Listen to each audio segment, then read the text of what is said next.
17 परभणी लोकसभा के उम्मीदवार शिवसेना उद्धव बाळासाहेब ठाकरे के उम्मीदवार संजय उर्फ बंडू जाधव इनके प्रचार के लिए शिवसेना प्रमुख उद्धव ठाकरे परभणी आए हुए थे और उन्होंने एक विशाल जाहिर सभा को संबोधित किया, जिसमें हजारों की तादाद में शहर के प्रियदर्शनी इंदिरा गांधी स्टेडियम यहाँ पर लोग उनको सुनने के लिए आए थे। और स्टेडियम में ही शिवसेना की हमेशा से सभाएं होती है और वहीं से जो चुनावी वातावरण होता है वो बदलता हुआ नजर आता है और ऐसा ही कुछ देखने को मिला।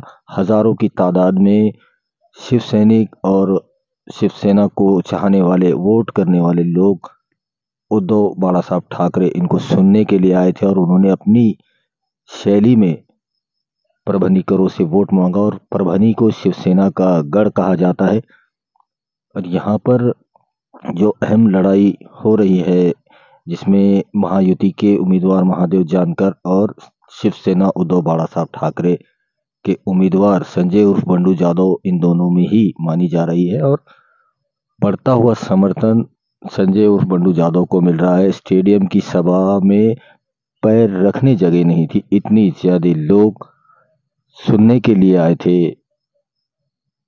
उद्धव ठाकरे साहब को। और वहीं से चुनावी जो वातावरण होता है वो बदल जाता है। स्टेज के ऊपर तमाम शिवसेना के पदाधिकारी मौजूद थे, जिसमें शिवसेना परभनी विधानसभा के कार्य सम्राट आमदार डॉक्टर राहुल पाटिल और 17 परभनी लोकसभा के उम्मीदवार संजय उर्फ बंडू जाधव उद्धव ठाकरे इनके बाजू में खड़े हुए नजर आ रहे थे। और अपने अंदाज में उद्धव ठाकरे इन्होंने परभनीकरों से अपील की कि वो भारी अक्सरियत से संजय उर्फ बंडू जाधव इंडिया अलायंस के उम्मीदवार, इनको भारी अक्सरियत से इस चुनाव में जिताएं और उनकी जो खासदार की मेंबर ऑफ पार्लियामेंट की जो हैट्रिक वो करने जा रहे हैं वो करे और परभनी की सेवा करने का उन्हें फिर एक बार मौका दे, ऐसी अपील उन्होंने की है। और संजय जाधव ने भी अपने अंदाज में परभनीकरों का और उद्धव बाळासाहेब ठाकरे इनका और तमाम परभनीकरों का शुक्रिया अदा किया और वोट ज्यादा से ज्यादा करने की अपील की है। आने वाले दिनों में 4 जून को जब इसके नतीजे आएंगे इस चुनाव के, इसमें ये देखना दिलचस्प होगा कि संजय उर्फ बंडू जाधव अपनी मेंबर ऑफ पार्लियामेंट की हैट्रिक लगाते हैं या नहीं।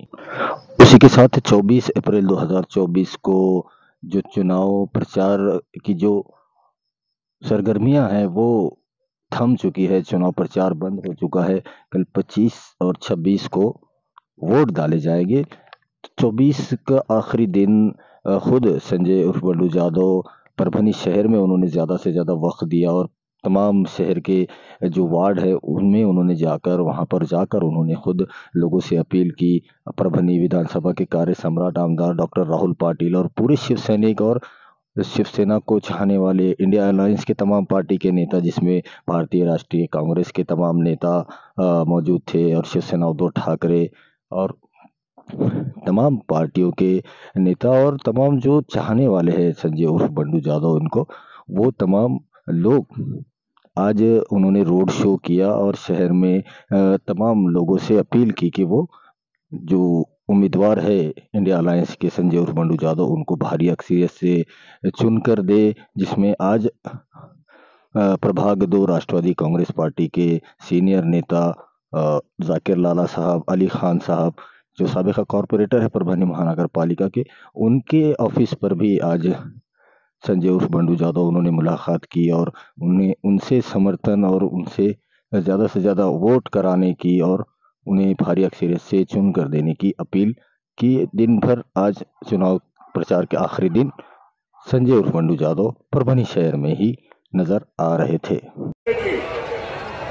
कशासाठी घेतली होती? आपलं जे मशाल गीत ऐकलं तुम्ही, त्याच्यामध्ये एक शब्द आहे, जय भवानी जय शिवाजी। जरा एकदा जोरात द्या नारा। आता त्या गाण्यातला हा मोदी शहांचा जो नोकर निवडणूक आयोग आहे, त्याने राजेशजी सांगितलं की जय भवानी शब्द काढायचा शब्द? अरे मी तर मोदी आणि शहाना सांगतो तुम्हाला, कान धरून महाराष्ट्र जय भवानी जय शिवाजी बोलत उठा बशा काढायला लावल्याशिवाय राहणार नाही. तुमचा आकस महाराष्ट्राबद्दल ठीक आहे, त्याचा आम्ही फडशा पाडू. तुम्हाला उद्धव ठाकरे संपवायचंय ना, बघा प्रयत्न करून. हा उद्धव ठाकरे तुमच्या समोर उभा आहे आणि त्याच्या बरोबर हे सगळे माझे मर्द मावळे माझ्या सोबत उभे आहेत. पण तुम्ही महाराष्ट्राबद्दलचा राग, अरे आम्ही सुद्धा जय श्रीराम बोलतो, बजरंग बली की जय आम्ही सुद्धा बोलतो. आज तर हनुमान जयंती आहे, पण जय भवानी बद्दल सुद्धा तुमच्या मनामध्ये एवढा द्वेष आणि एवढा आकस काय?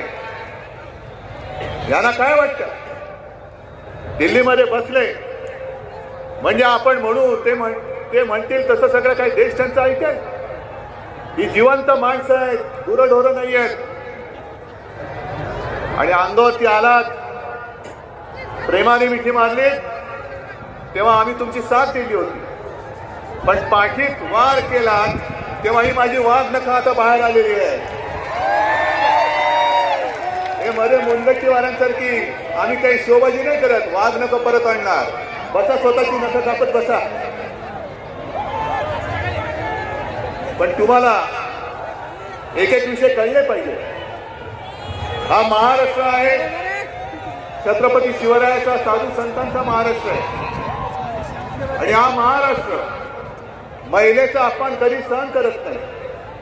पण या सरकारच्या मुनगट्टीवाराने त्यांना काय कोणत्या भाषेत बोलायचं मला कळत नाही, कारण विकृत बुद्धीचा माणूस आहे. बुद्धी भ्रष्ट मी म्हणत नाही, कारण बुद्धीच नाहीये, उघड बोलतोय. त्यांनी त्यांच्या प्रचाराच्या सभेत, मोदीजींच्या सभेत बहीण भावाच्या नात्याबद्दल जे बोलले ते सुसंस्कृत माणसाला खाली मान घालायला लावणार. मोदीजी त्याच्याबद्दल काहीतरी बोला ना. तुमच्या अलीकडे पलीकडे जे बसलायत, ठीक आहे, तुम्हाला कोणतरी लिहून देतं आणि तुम्ही उद्धव ठाकरेची शिवसेना म्हणजे ही सगळी बसलेली शिवसेना, ही नकली शिवसेना तुम्ही बोलतात. मग तुमच्या आजूबाजूला जी टिनपाट बसलेली आहेत ते वाटेल ते बोलतायत, महिलांचा अपमान करतायत. ते मंत्री मराठवाड्यातले बसले, त्यांच्या मांडीला मांडी लावून सुप्रिया सुळेला मी बोलतो, कारण मी तिला सुप्रिया ताई म्हणतो, अरे तुला बोलतो. पण मोदी शाह काही बोलायला तयार नाही.